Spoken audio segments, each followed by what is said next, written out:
Praise the Lord. Let's pray. Father, we want to thank you, Lord, for this afternoon. Thank you for the life of each and every one. Father, we offer you our lives as we sit at your feet, Lord, and listen to your word. Holy Spirit, continue to move in the midst of us as we listen to your word this afternoon. Father, thank you. This is our prayer in Jesus' name. Amen. Abay na nauna yung isang. Praise, praise, praise.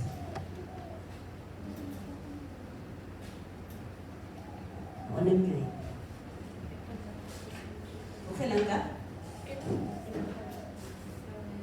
Oh. Praise, 1, 2, 3. Mic testing, praise. Kata niyo ang echo na. Praise, 1, 2. Okay, good afternoon to everyone. Hallelujah. Praise the Lord. Hindi ba naman? Kanya man.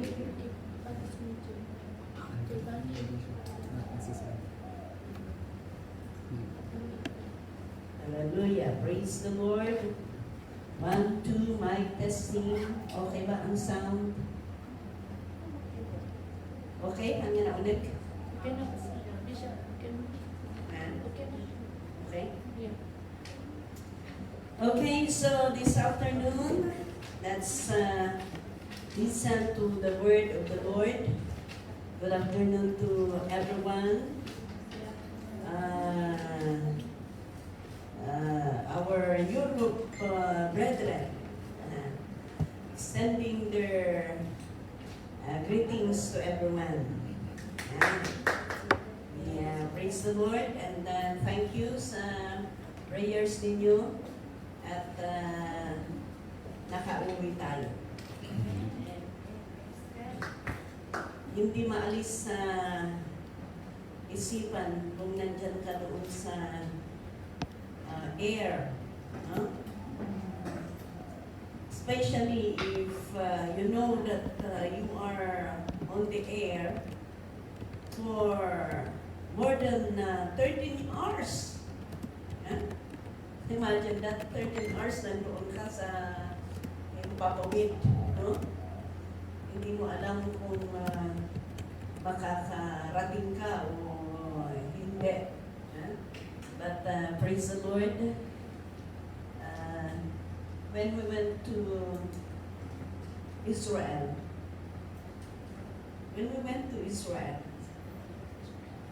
noong naglanding yung eroplano, naghihiyawan ang mga tao. Nagpapalakpakan tapos naghihiyawan. Dahil, nagpapasalamat sila. Silang masaya dahil nakalanding sila. Kaya, oo ba naman, ano? You will just imagine from Hong Kong to Europe, it takes more than 13 hours. Nandyan ka, hindi mo alam kung talagang alerto ang pilot mo or but praise the Lord, I could be able to come home and praise God because ay victorious po ang pagbisita natin. And 18 days, I could be able to visit 4 nations. Praise the Lord.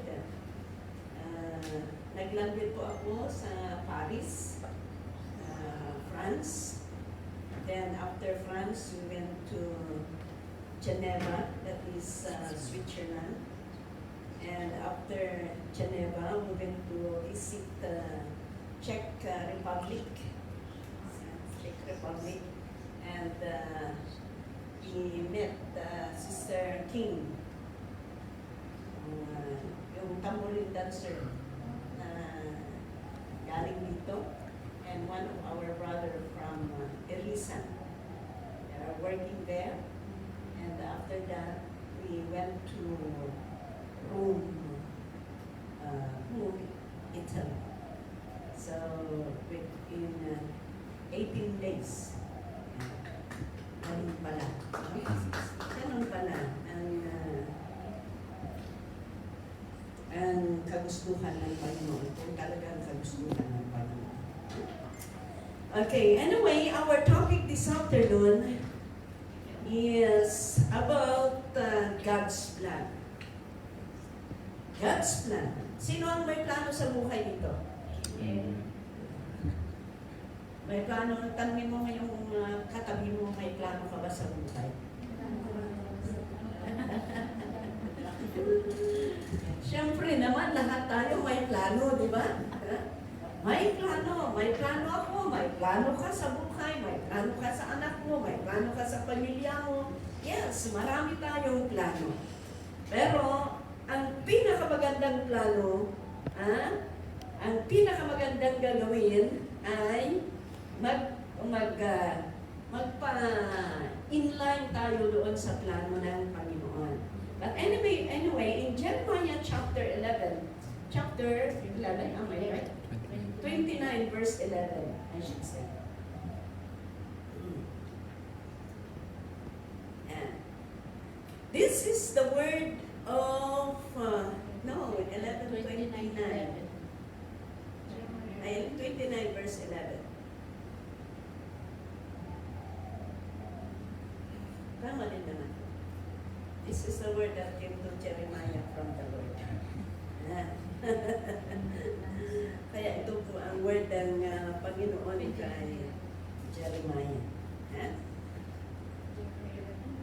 29:11. Hindi, naghahang pa ba yung ano natin? Bago naman yan eh. Yan. Okay. It says here, "For I know the plans I have for you, declares the Lord. Plans to prosper you and not to harm you. Plans to give you hope and a future." Yeah. "For I know the plans I have for you." Sabi ng Panginoon. Kaya, may plano si Lord sa buhay natin at alam ni Lord yan. Kaya, ikaw, may plano ka sa buhay mo. Tama? May plano ka sa buhay mo. May plano ka sa pamilya mo. May plano ka. Kaya nandito ka sa Hong Kong. Pero tandaan natin ito. May plano si Lord sa'yo. May plano din si Lord. Kaya, o ano yun? May plano ka, pero may plano si Lord din sa'yo. Diba? Kasi sabi niya, "I know the plans I have for you." At alam ng Panginoon yan, yung plano niya sa atin. So, ibig sabihin, may plano na si Lord sa atin. Amen? Ang problema, may plano ka din sa buhay mo. Paano na yun? Yan ang mahirap eh. May plano si Lord at alam niya yon. Ang problema natin, may plano tayo sa buhay din natin. Yan. Ano kaya maganda na gawin natin? Parang nagbangga na, no? Kasi may plano siya sa'yo, may plano ka din. Tingnan nga natin. At sabi niya dito, plans to prosper you. Oh, maganda yung plano ni Lord. Ang plano ni Lord is to prosper us. Alam ko din na ang plano mo, gusto mo din mag-prosper. Diba? Oh. Gusto mo din yumaman. Gusto mo din makapag-aral ang anak mo. Gusto mo din magkabahay ng malaki. Oh. Diba? Ano ba? Plans to give you hope. Yan. Ang tao, kahit maraming problema, ay kahit maraming plano, pero nawawalan ng hope kung minsan. Karamihan nawawalan ng hope. Lalong-lalo na kung medyo dispalko na ang mga pangyayari. Maraming plano, pero puros naman dispalko. Kaya tuloy ang tao nawawalan na pag-asa. Ayan, nawalan na. At pero sabi niya dito, plans to give you hope and a future. Ayan. Kaya, napakaganda. Makita natin dito, makita natin dito na ipasigurado ni Lord na ang kanyang plano is to prosper us. Ipasigurado niya na bibigyan tayo ng hope at saka future. Kaya may future ka, may future ako. Ang katanungan ko is, how about your plan? Sigurado ka ba na mag-prosper ang plan mo? Yan na nga eh. Bakit hanggang ngayon? Plano mo na magpatayo ng bahay. Ilang taon ka na sa Hong Kong, hindi pa nagsisimula. Hindi naman lahat, pero karamihan, no? Karamihan. Pero sa totoo lang, before na pumunta dito, nandoon na yung plano niya. Pero ilang taon na, wala pa. Kaya nga sabi ko, ang pinasigurado ni Lord ang plano niya, pero may plano niya sa atin, may plano ka din sa'yo, pinasigurado ng Panginoon na i-prosper tayo, bigyan tayo ng hope at saka future. Pero ang question is, how about you? Sigurado ka ba din sa plano mo? Kasi maraming plano na nadidispal ko. Okay, tingnan nga natin. So, for me, kung ganun ang sitwasyon, mas gusto ko na yung plano ng Panginoon, yan na lang ang matupad. Dahil alam ko na to prosper me. Sigurado na yan. Ang plano ko, hindi ko pa alam kung ano po talaga ang ending ng plano ko. Kaya, the best is, inline ko na lang yung plano ng Panginoon kung ano ang plano niya. Because He knows the best for me. But, there were requirements. There were the requirements na i-require ni Lord para matupad yung magandang plano niya sa atin. Tatlo lang naman ito. Tatlo lang. Okay, I would like us first to read in Judges chapter 7, verse 1 to 13. Okay, Judges chapter 7, verse 1 to 13. Kayo na ang magbasa at ako ang mag-explain. Lakasan ninyo, huwag ninyo itulugan. Yeah. Okay, 1, 2, 3. Early in the morning, Jerubbaal, that is Gideon, and all his men camped at the stream of Arrow.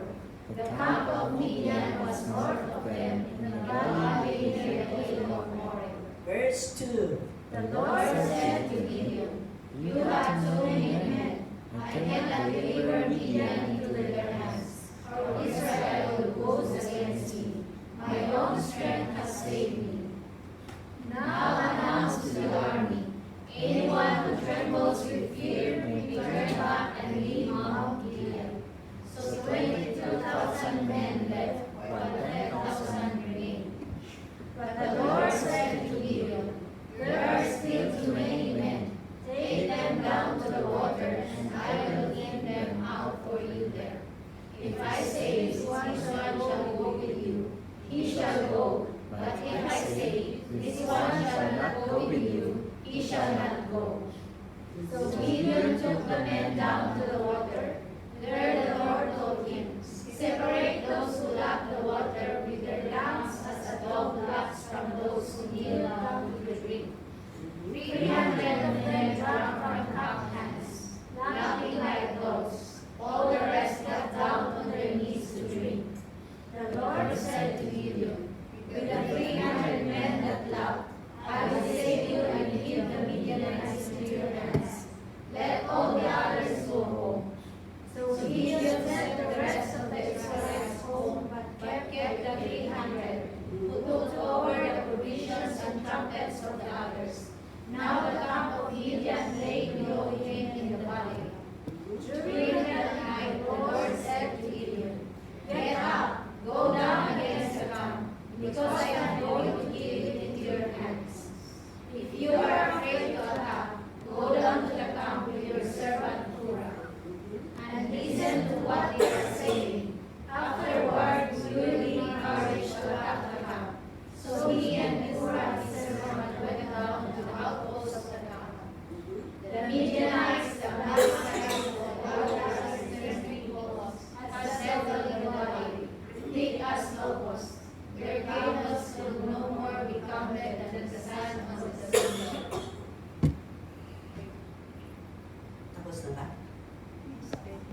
isa pa.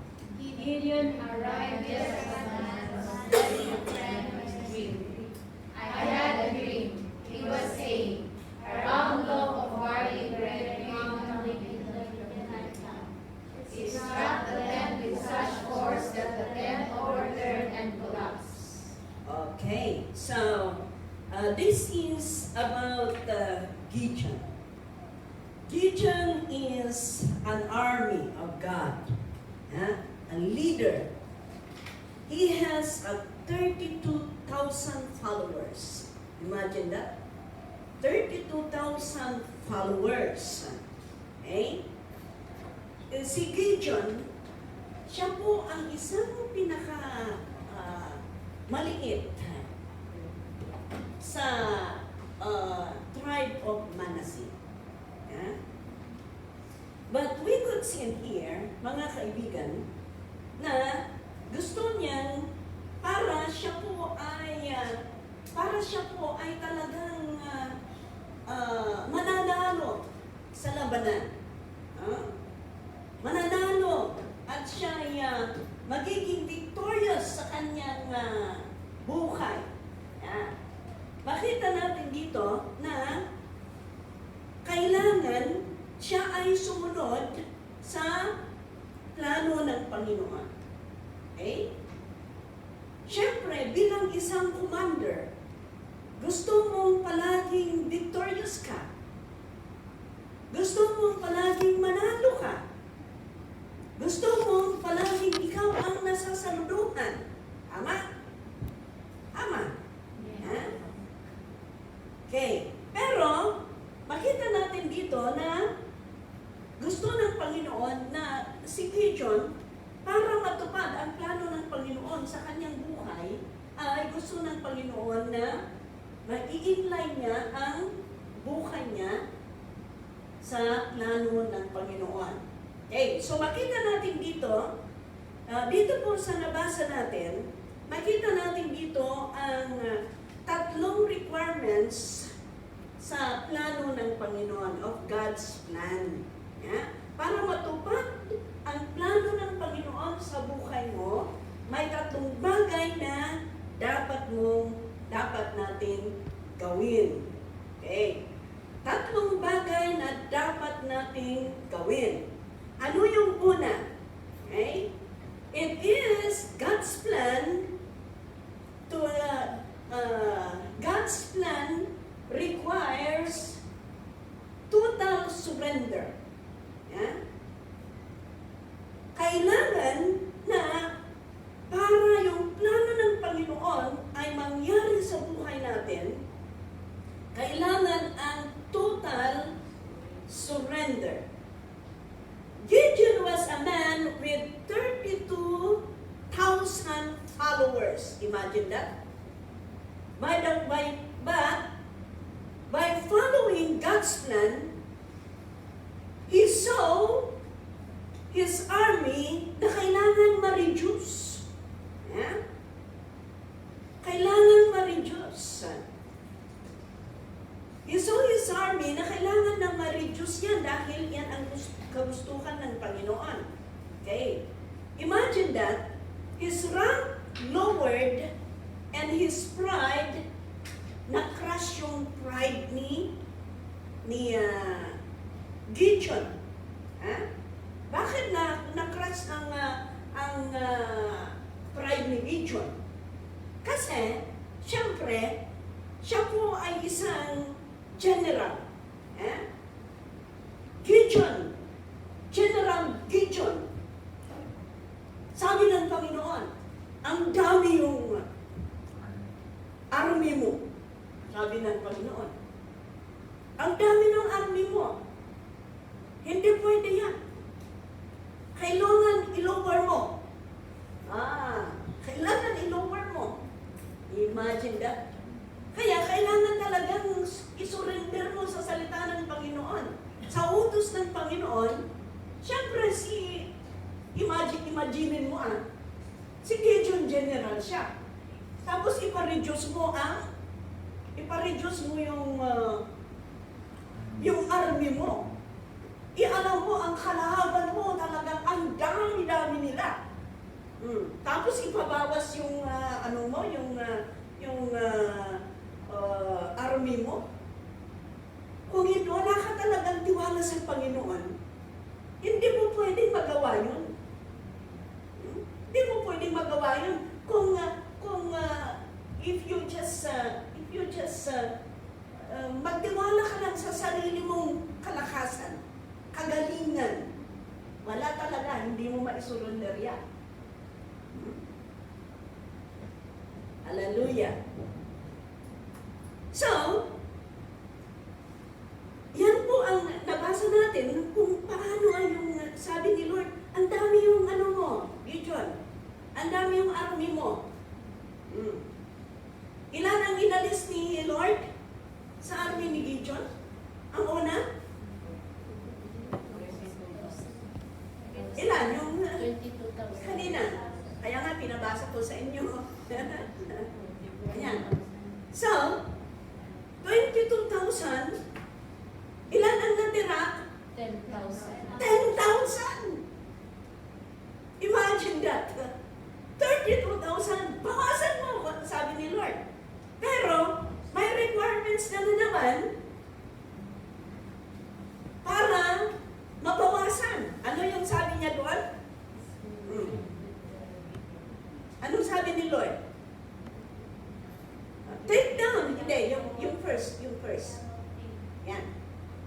Anyone who trembles with fear, may turn back and leave Mount Gilead. Sino ang natatakot sa inyo? Yan, ang screening. First screen, sino ang natatakot? Uuwi na sila. Oh. Sino ang natatakot sa inyo? Na magiging Kristiyano. Sino ang natatakot sa inyo? Na magbigay kay Lord, mag-obey kay Lord. Alam niyo, ang daming tumatalikod sa Panginoon dahil natatakot silang mag-obey sa salita ng Panginoon. Whether you like it or not, yan po ang karamihan. Lalo-lalo na kung offering in tithes ang pag-uusapan, ay maraming ma-screen dyan. Maraming mai-screen dyan. Maraming tumatalikod. Dahil takot sila na mag-obey kay Lord. Ayan. Sabi doon, anyone who trembles with fear. Ito kasi, yung takot ang wala hindi nila maharap ang kaaway kung talaga natatakot sila.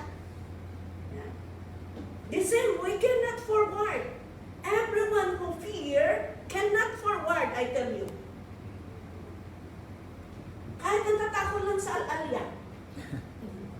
Hindi makapagpatuloy yan na pumunta kung ano ang pupuntahan. Kahit natatakot lang sa mga anumang bagay, you cannot really forward kung ikaw ay natatakot. Kung ikaw ay natatakot, hindi ka talaga makapag-forward. So, ilan ang natakot? 22,000 men, while 10,000 remain. Imagine that, walang panahaf, Walang panahaf. Marami talagang taong natatakot. Maraming ipatingan na si Jesus na lumalakad sa ibabaw ng tubig, kinatatakutan. Akala ba nila al-alya? No? Pero lahat ng natatakot, I tell you, you cannot forward. The same in serving the Lord. Yeah? We cannot excel. We cannot forward kung tayo'y natatakot. Yeah? Kaya, makita natin dito that what Gideon learned was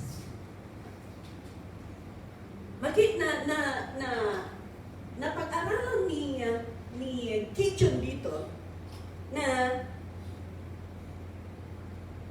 this fight is not about him.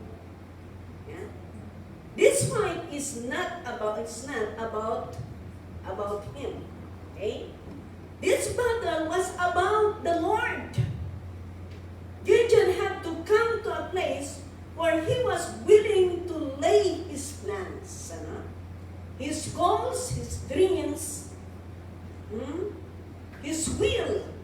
Yan. Nalaman ni Gideon na ang laban na yan ay hindi niya laban.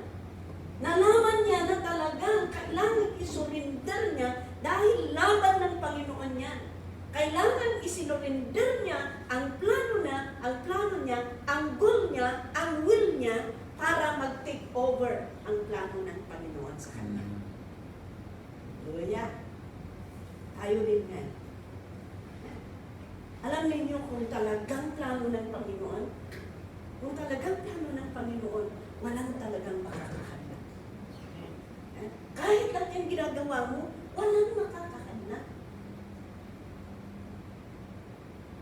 Dito sa pag-apply ko ng papuntang na Europe, matagal na sinasabihan ako ni Panginoon, pero maybe in God's perfect time. Hanggang, ayan, sabi nila na, please mag-apply ka ng ano mo, ng visa mo.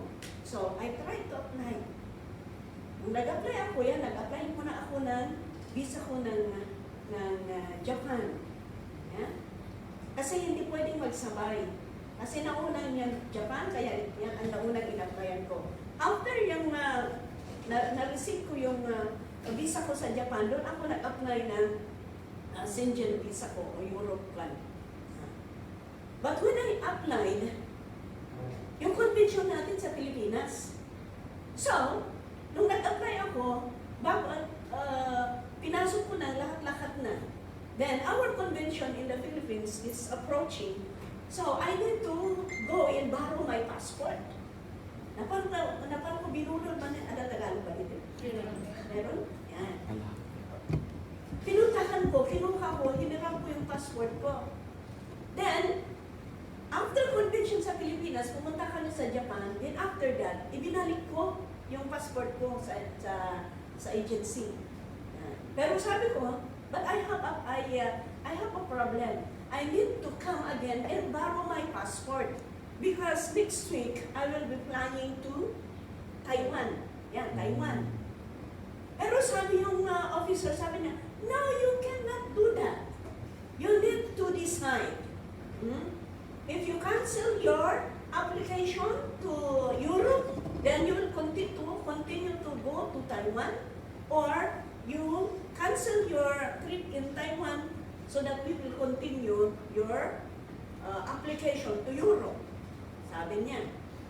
So, to cut the story short, sabi ko, I decided to cancel my application in Europe because I need to go to Taiwan. So, pinasulat nila ako, I canceled my application, blah, blah, blah, blah, etc. Then, after that, pumunta ako sa North Point kasi sa yung sa yung agency malapit sa North Point. Kaya pumunta ako din, umuwi ako. Nandiyan pa ako sa McDonald's, sa baba. The agency called me and said, please, you go to Central Finland Embassy. You go to Central, bring your passport. Sabi niya, 1 o'clock. So, we went with Pastora Sonia. What I thought is the finalization of the cancellation. Yeah? Pero nung pumunta kami, please wait for 10 minutes, sabi nila. Wala pang 5 minutes, ibinalik yung passport ko. When I saw my passport, my visa, Europe visa was attached. Kaya walang makakahadlang. Isa pa lang bagay na hindi namin na-submit, na lacking namin. I am aware of that. Pastor Sonia aware of that. Okay? Uray si kanya.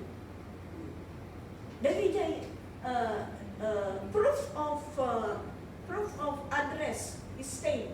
Yung hotel at saka yung program. Kailangan yan. Late na na-submit yan. Kasi nasa Pilipinas ako. Hindi pa na-submit na personal. Na-isend lang nila ng email yan. Pero late na. But still, God approved. Still God approved. I went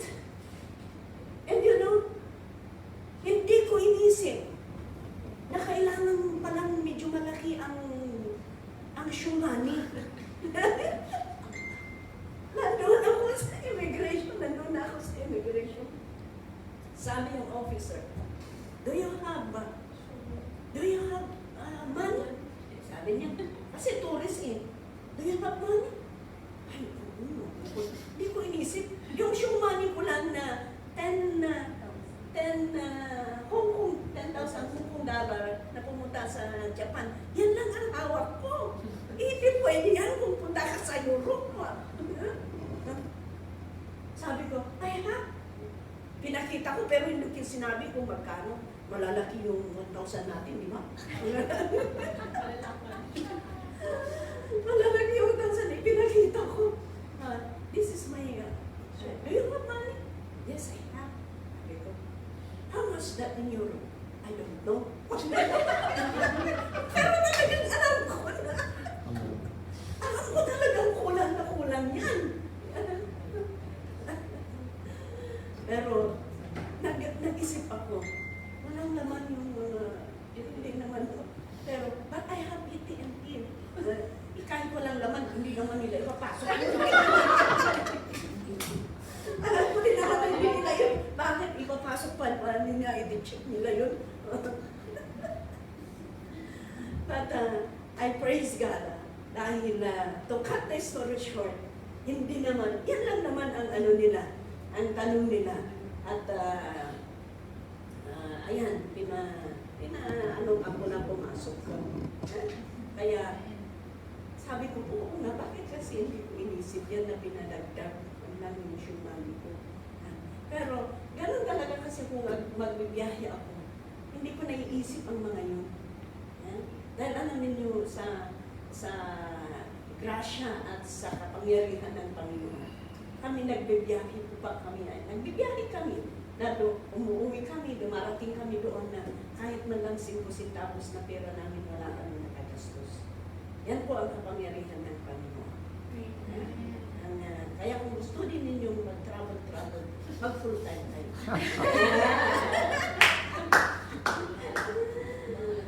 Joke lang. Pero hindi joke. Talagang yan ang plano ng Panginoon. My point in here is that if you are really walk in line to the will of God, I tell you, the plan of God, wala pong makakahinder. Every day po yun. Mula nung pagdating ko, every day yun. Hindi po kami tumitigil. I thank the Lord because kahit yung pagpunta namin sa Shika Republic, hindi po kasama yun. Hindi po kasama yun sa trip namin. But you see, if God opened the door, no one can close it. Pagdating namin yung tamang-tama, pagdating namin gabi. Tapos, ayan na yung sila Sister Kim. Kaya nag-fellowship kami ng gabi, pagdating namin nag-fellowship, tamang-tama yung pagkatapos ng kanyang trabaho. Then kinabukasan, we need to go to another city. More than 1 hour na trip namin. Tamang-tama na naman, yung titingnan namin doon, ay yung brother na taga-Irisan, tamang-tama pala na day off nila. Tamang-tamang day off nila. So, we did also our Bible study. So, paano yung oras in the range ng Panginoon? Kumuha kami ng taxi. Naligaw yung taxi. Pero, yung taxi na naligaw, pumunta sa ibang, sa kabila. Tinatawagan ni Pastor Nida yung taxi. Sabi, iba ang sumagot. We don't know, where are you? Sabi yung driver, pero iba yung sumagot. Pala, yung Bible study namin, yung taong yan na nag-ano sa taxi na yan, kilala nila yung tao na Bible study natin. Kaya yung taxi na order natin, sumakay sila doon, 3 silang babae. Kaya pinuntahan kami. Kaya doon din, tumabi yung taxi para dalhin na kami sa airport. Tumabi lang doon sa kalsada para ipanalangin namin itong 3 dalaga. Then after that, sumakay kami, tamang-tama pagdating namin sa airport, tamang-tama din. Ilang ano lang, Sumakay na kami, pauwi na naman ulit kami sa Switzerland.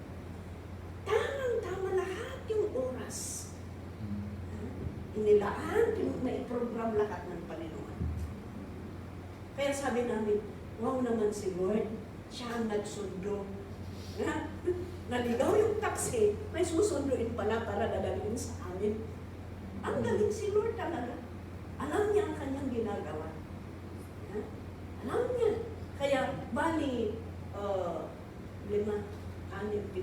Bali, 7 lahat ang nalipni na kapatiran doon sa check ng pumuntahan. Kaya kung i-inline mo yung buhay mo sa plano ng Panginoon, hindi at hindi ka malulugi. Dahil perfect ang plano ng Panginoon. Perfect ang plano ng Panginoon. Hallelujah! Amen? Ganun sila. Kaya yan ang nakita ni Gideon. Kaya noong naramdaman ni Gideon, nakita niya ang plano ng Panginoon sa buhay niya, ang ginawa niya is total na lang na-surrender doon sa plano ng Panginoon. Sa war na nun. So anong sumunod? Anong sumunod is, so unang-una is, God's plan requires surrender. Then, pangalawa is, ang ginawa ni Gideon is submission. God's plan requires submission. Kaya doon sa verse 4, tingnan nga natin, basahin nga natin sa verse 4.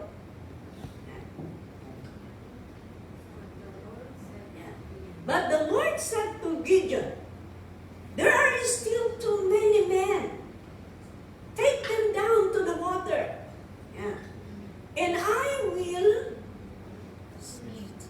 thin them out for you there.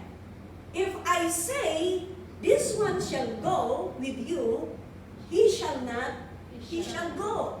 But if I say, this one shall not go with you, he shall not go. So, dinala nila doon sa ano? Verse 5. Tingnan nga natin, verse 5. So Gideon took the men down to the water.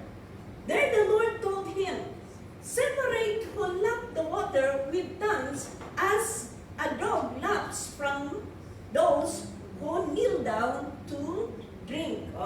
Di ba sabi ni Lord, kailangan Gideon dalhin mo ang mga tao doon sa karayan. Yung karayan? Sa ilog. Okay. Kung sabihin kong sasama sa'yo, yan ang sasama mo. Kung sabihin kong hindi sasama, hindi mo sa isasama. Ano ang paraan para mapili? Dalhin mo doon sa tubig, sabi niya, yung iinom. Yung iinom na mag-kneel down. Tingnan niyo mag-kneel down ka, ganun mo. Tapos, iinom ka sa lapo ng ganon. Yan ang sasama sa'yo, sabi ni Lord. Pero yung mga army mo, na diretso ang bunganga nila doon, sub-sub, na parang aso, di ba? Tingnan niyo yung aso, ganun yan. Hindi sasama yan. Tingnan ito huwag mong kung iinom ka, iganon mo. Huwag mong diretso ito sa tubig na parang aso. Yan. Hindi yan. Hindi sasama yan, sabi ni Lord. Yung magganon sa kamay nila, yan ang isasama nun. Isasama mo. Kasi ganito yan labanan ito puntahan nila Kung subsub ang bunganga mo, doon sa tubig, kung uminom ka, kung may kalaban, hindi mo makita. Di ba? Hindi mo makita. Pero kung iganon mo, iinom ka, kahit may kalaban, makikita mo. Amen. Di ba? Yan ang pinili niya. Kailangan wise tayo. Kailangan watchful tayo. Ganon din. Pag inom mo, kung ganon mo, at least makita mo kung dirty, di ba? Makita mo baka may dati worm. Yeah? hindi pa i-dumi, wala kang iinumin mo. Ganon. Kaya magiging watchful tayo. Kaya makita natin dito, submission is needed. Submission is needed. Yan. Kaya mag-submit tayo sa leader natin, mag-submit tayo sa pastor natin. Alam niyo ganito. Alam niyo kung mag-submit kayo sa pastor, sa leader ninyo, sa pastor ninyo, kung mag-submit kayo, magpaalam kayo, for example, may pupuntahan kayo, magpaalam kayo. Ibig sabihin, kung nag-submit ka, kasama doon ang blessing. Kasama doon ang protection. Ganun. Once na nag-submit ka sa pastor mo o sa leader mo, kasama doon ang blessing, kasama doon ang protection. Alam din naman ninyo tingnan ninyo, kayo din, kung hindi kayo nagsasubmit, nararamdaman din ninyo. For example, pumupunta kayo sa gusto ninyo. Example hindi ka nagpapaalam sa leader ninyo o sa pastor ninyo, pumupunta kayo sa kung anong gusto ninyo.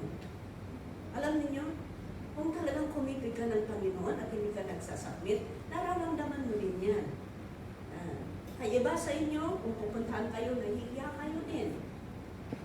Kaya hindi kayo nagpo-post ang picture ninyo. Hindi kayo nagpo-post kung saan kayo pumupunta. Dahil sabi ninyo, ay baka makita ng leader, hindi ako nagpaalam.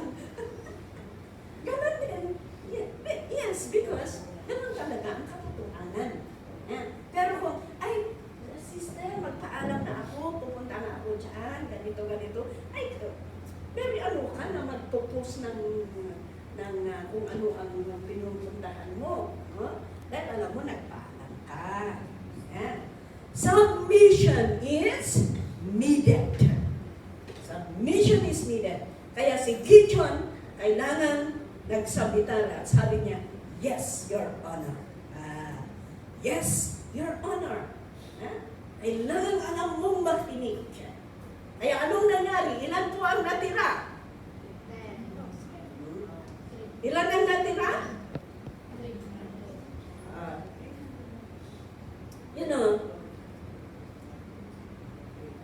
Kung mag-submit tayo sa plan ng Panginoon, magiging successful tayo. Sabi ng Panginoon is, I know the plans for you, plans to prosper you. Kaya, for God's plan to succeed, Gideon and his army had to submit to God's plan. Gideon had to watch when the first, ilan yun? 22,000? Yeah? 22,000. Na-screen sila. Paano sila na-screen? Sabi ni Lord, yung mga natatakot. Mga natatakot. So, sige, uwi na. Tingnan din yung natatakot na mag-abroad, hindi maka-abroad. dahil nga natatakot. So, anong nangyari? Ayan, umalis. So, ilan ang natira? 10,000 ba? Yung 22,000 nawala? Yes. So, ano ang sumunod? Ilan ang umuwi? Ilan ang uminom doon sa kwan? Sa kanilang lap? 300. 300! 300 of them drank from their cup hands, laughing like dogs. All the rest got down on their knees to drink. Diretso yan. Parinto mong dahil, minongdan. Diyan ganun. So, 300 lang. Imagine that. Na-screen. 300. But you know, if you want to see the best sa buhay mo, kailangan na napakaganda ang mag-submit sa Panginoon.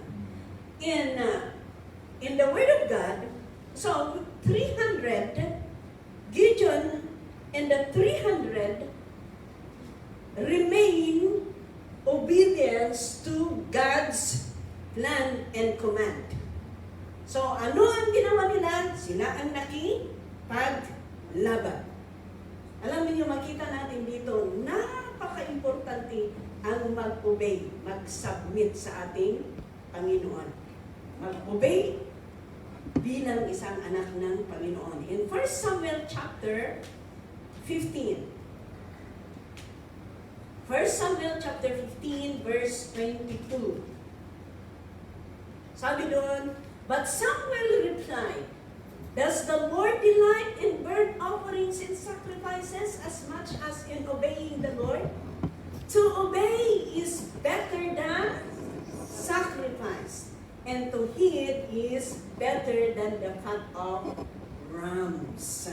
Kaya napaka-importante ang mag-obey. Ephesians chapter 6 verse 6 to 8. Anong sabi doon? Ephesians. Sabi niya dito, obey them not only to win their favor when their eyes is on you, but as slaves of Christ, doing the will of God from your heart. Yan. Hindi kayo, ayan, ituloy natin, serve wholeheartedly as if you were serving the Lord, not people. Verse 8. Because you know that the Lord will reward each one for whatever they do, whether they are slave or free. Kaya sabi ni Lord, wag kayong mag-obey para makuha lang ninyo ang favor. At wag kayong mag-obey dahil nakikita nila kayo. Kung minsan ganun eh. Nag-obey lang tayo dahil nandoon ang presensya nila. Pero kung wala na sila, naglilikwat na. Yan. Pero sabi ni Lord, mag-obey kayo na ang isip ninyo, ginagawa ninyo yan para kay Lord, hindi para sa tao. Dahil ang Diyos ang magbibigay ng reward sa bawat isa na talagang nag-o-obey sa Kanya. At sino ka man, anong klase ka mang tao, as long as you obey from your heart. Yan ang alam niyo, yan ang sikreto na hindi masayang ang pag-obey mo kay Lord. Yan. Sa lahat ng ginagawa mo ba kay Lord, i-value ni Lord yan. Alam niyo kung bakit. If you will do it from your heart. But if you're doing it because people nakikita, gusto mo lang ipakita sa tao, ay magiging scratch mo yun sa harapan ng Panginoon. Sayang na. Kaya if you want your time, if you want what you are doing for the Lord, na i-value ng Panginoon, do it with all your heart. Amen? Yan. Kaya sana po, kahit yung pagpunta ninyo dito ay nanggaling sa puso ninyo dahil mahal ninyo si Lord. Amen. Amen po ba? Yan. Okay, and the last one. The last one is, okay, God's plan requires steadfastness. Yan. Para mainlay mo ang plano ng Panginoon talaga sa buhay mo, unang-una, ano yun? Total surrender. I-surrender natin, Lord, ganito ang mga plano ko, pero sige Lord, ikaw po ang matutupad. Dahil alam natin na i-prosper tayo ng Panginoon. Pangalawa, we need to submit. Paano tayo mag-submit? By obeying His word. Then, pangatlo is steadfast. Steadfastness. See? Makita natin dito, talagang doon sa verse 3. Balik tayo na sa verse 3. Yan. Now announce to the army, anyone who trembles with fear, may turn back and leave Mount Gilead. Oh, kaya kailangan dito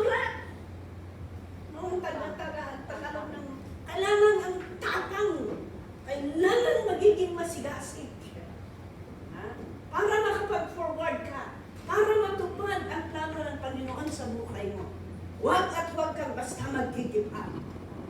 Ha? Huwag kang basta mag-give up. Kailangan talagang kailangan na magiging tapat ka sa Panginoon. Yan. So, ganun ang ginawa ni Gideon at saka yung 300. It took great faith. Alam niyo, it took great faith for 300 to go out against thousands. Imagine that. 300 lang ang kalaban, thousands. Imposible mo kung talagang tao lang ang makikipaglaban, imposible mo hindi talaga mangyayari yan. It took great faith for them. Tapos, no weapons. Kulang pa ang weapons sila. It takes faith for them to blow their trumpets. Imagine wala silang weapon, trumpeta lang, mga picture lang. Kaya kailangan ang steadfastness. If you are going to see God's best plan for your life, and as to His God, it will require faith. And we need to really stand firm and have that steadfastness. Amen. Amen. Yes. You know, the path for God's best is always the path of faith. Para makapag-steadfast ka, para makapagpatuloy ka talaga, kailangan mo talaga. You know, mga kapatid, we went to the Vatican City. We went there. Vatican City is there inside the city. But Vatican City is parang city inside the city. Ganun. Kasi parang one state na yun eh. Kaya may sarili silang post office. Ganun. We went there. Ang ganda. Grabe. Ang lawak. Iba yung ang lawak doon sa church, doon sa loob. Ang lawak doon sa ground na natupuno ng chairs. Nandoon yung statue ni Paul. Alam niyo si Paul. Pumunta kami doon sa kung saan si Paul nabilanggo. Doon sa inner chamber. Madilim. Madilim. May butas lang doon na nilagay na kung saan lumalabas ang light. But, you see, si Paul hindi nag-give up. Kaya sabi ko, grabe naman pala itong ni Paul. Yung kung saan nila in-jail si Paul. Nilagay nila doon, Paul in Peter, pero hindi pwede. Kasi sa Bible, hindi pumunta si Peter sa Rome. Yeah.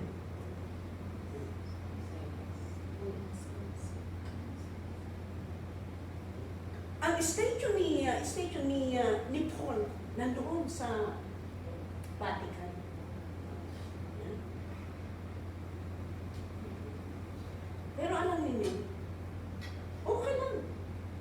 Nandoon si Paul, nakatayo. Hanggang ngayon, nakatayo pa rin. Kahit namatay, nandoon nakatayo pa rin. Pero sana hindi sambahin. It will just remind that those who really persevere and continue to give their life, never give up in their service to the Lord. Sana nagbibigay lang ng reminders. Grabe. Makita mo, even the wall, the ancient wall of Rome, nandoon pa rin and preserve nila. Doon mo makikita yung ipinapagawa nila yung kanilang mga slaves noon.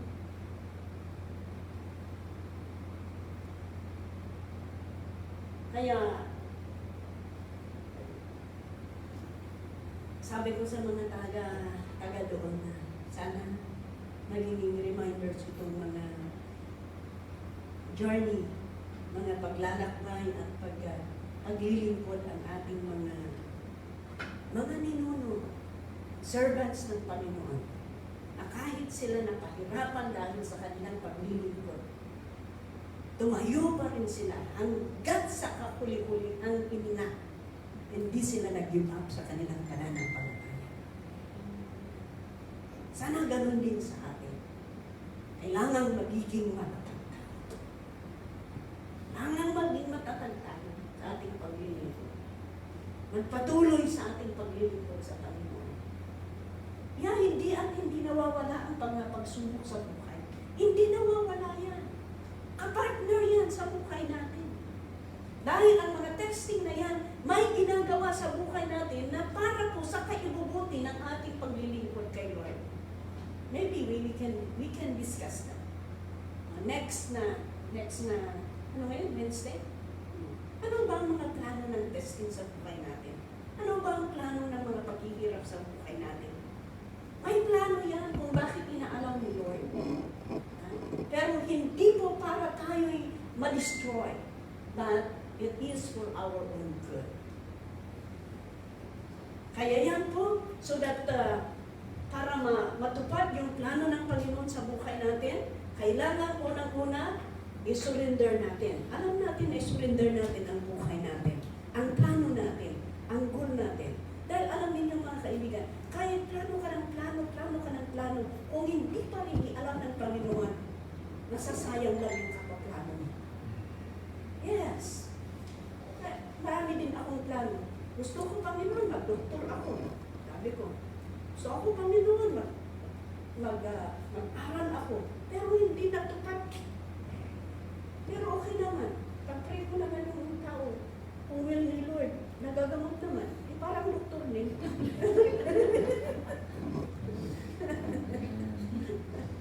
Amen. Kaya, pero mas maganda pala ang plano ng Panginoon sa buhay.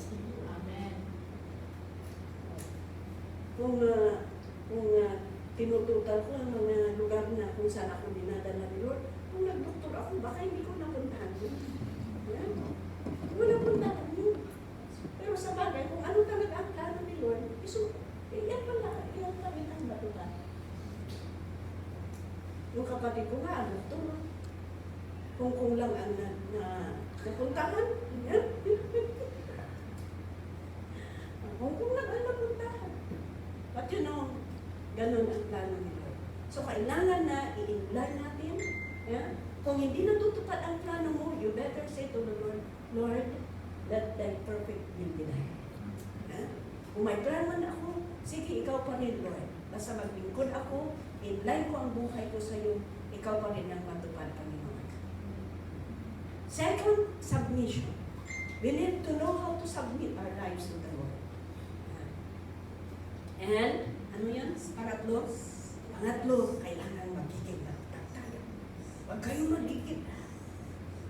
Alam niyo, kung mag-give up kayo dahil hindi natupad ang plano ninyo, yan po ang starting point ng pagtrabaho ng kaaway.